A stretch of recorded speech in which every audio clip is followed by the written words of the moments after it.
ലോറികൾ തലങ്ങും വിലങ്ങും ഓടുകയാണ് ബംഗളൂരു നഗരത്തിലൂടെ. മുമ്പെങ്ങുമില്ലാത്ത വിധം ജലക്ഷാമം അനുഭവിക്കുകയാണ് നഗരവാസികൾ.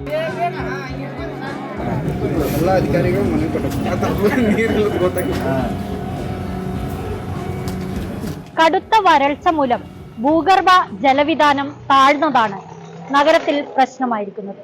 കാവേരി ജലം കിട്ടാത്ത ഇടങ്ങളിലാണ് പ്രശ്നം അതിരൂക്ഷമായി അനുഭവപ്പെടുന്നത്.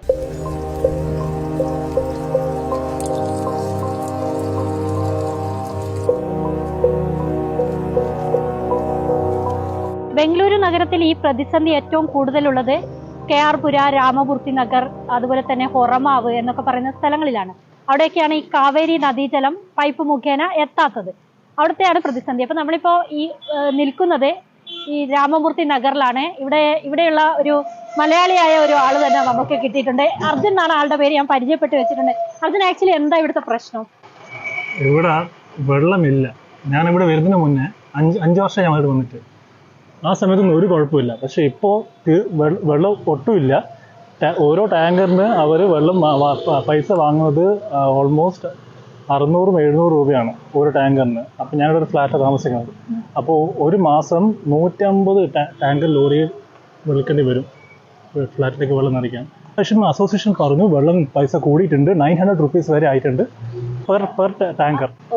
അപ്പോൾ 900 into 150 അത്യാവശ്യം ആ പൈസ എല്ലാവരും കൂടി കൊടുക്കണം. ഭൂഗർഭജലത്തെയും കുഴൽക്കിണറിനെയും മാത്രം ആശ്രയിച്ചു കഴിയുന്നവരാണ് ഇവിടത്തുകാർ.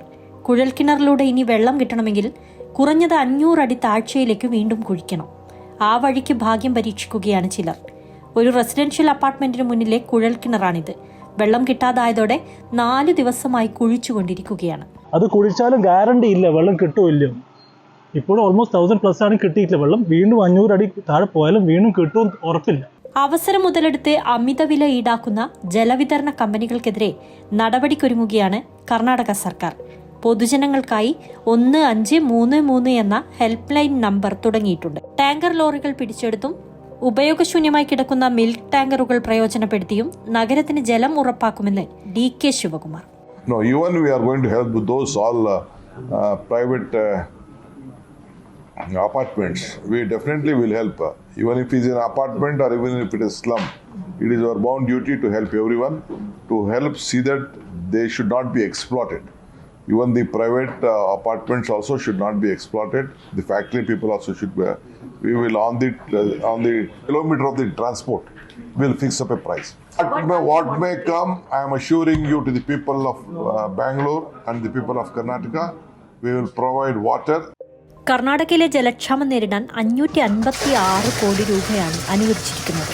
വേനൽക്കാലം തീരും വരെ അല്ലെങ്കിൽ ഒരിടമഴ കിട്ടും വരെ ഈ പ്രതിസന്ധി തുടരുന്ന ലക്ഷണമാണ്.